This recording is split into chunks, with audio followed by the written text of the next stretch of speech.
Good afternoon. Phil Lindeman with your Krystal 93 News for Mountain Comfort Furnishings and Design. Let's hear it one more time for the bridegroom.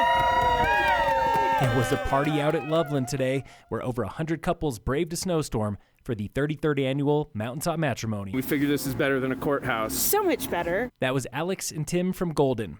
They were going to just elope, but then We were passing Loveland. It's Tim's favorite ski mountain, and we're both skiers. And we were like, Never had a bad day here. Never so it had a means bad lot. day. And it wasn't just couples there at Loveland. We're the honor guard. We're gonna ride down in front of them and get everybody's attention. That was Lars from Fraser. He and his wife Alyssa were two of many in Alex and Tim's well-dressed wedding party. Straight bright orange 80s action.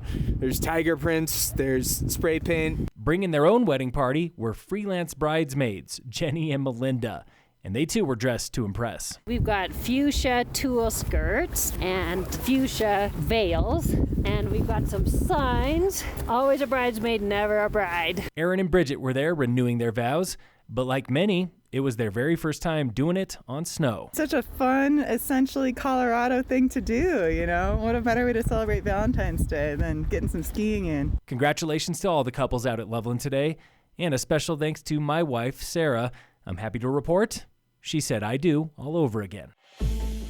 This week on the State of Summit. My idea was to take the leftover food from the cafeteria and turn it into a way to give back to the community. That was Phoenix Meyer. She's a sophomore at Summit High School, where she is creating the district's first food rescue. Take that food and package it up into meals that people can request to come pick up. Her food rescue is modeled in part on Cafe Food Rescue. It's a new and growing nonprofit in Silverthorne, and they know the need is there. There's a lot of people in the community who are in need of food, and students sometimes who have to focus on where they're getting their next meal from. But distributing cafeteria food needs school and district approval. It's really hard to find the right people to talk to because everyone's busy and we're understaffed, and maybe adding another project on it is really hard in their workday. The Summit High Food Rescue is Phoenix's MYP project. It's a mandatory assignment for all sophomores.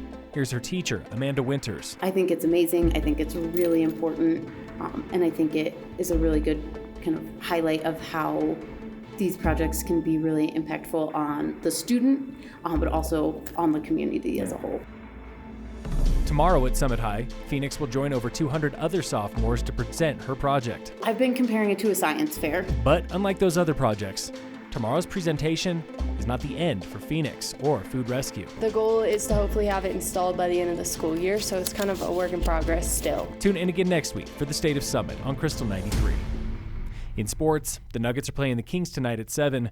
And in local sports, the Frisco Freeze Fat Bike Race is coming to Frisco Nordic Center this Saturday, and you can still sign up, frisconordic.com. Phil Lindeman, Krystal 93 News.